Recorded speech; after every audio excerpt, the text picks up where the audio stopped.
પછી અમે આવી ગયા હતા દાંડી કૂચ. આપણે ભણવામાં પાઠ આવતો ને, હા બસ ઈ. અને આ એક પથ્થરમાંથી કોતરણ કરીને બધી પ્રતિમા બનાવવામાં આવી હતી. બહુ જ મસ્ત હતી ને આ બે તો અમારા સ્વાગત માટે હતા, જોઈ લ્યો.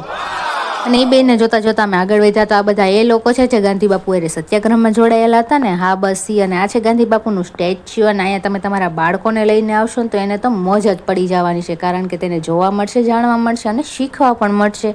અને આ તમે જોવો છો ને, એ ડાયમંડ નથી, ખાલી એક મીઠાનો દાણો છે. અને પછી અમે આવી ગયા હતા હોટપોટ જોવા. આમાંથી પાણીમાંથી મીઠું કઈ રીતના બનાવે છે ને એ બધું બતાવતા હતા, પણ વિડીયો ઉતારવાની મનાઈ હતી. પછી અમે આવી ગયા હતા બીચ ઉપર ને અહીંયા તો આ રાજાબેનને બહુ જ મજા આવી ગઈ, જોઈ લો. પછી મેં એને ભાઈ થોડીક રીલ બનાવી અને ત્યારબાદ અમે નીકળી ગયા હતા ઘર તરફ જવા માટે. અને ઘરે આવીને પણ મારે ભાખરી બનાવવી પડી, કારણ કે અભય લેવા હતા ભાજી. અને જમી કાઢવીને અભયને આરાધ્યાભાઈ કાનાનો જન્મ થતો તો ત્યાં જોવા ગયા.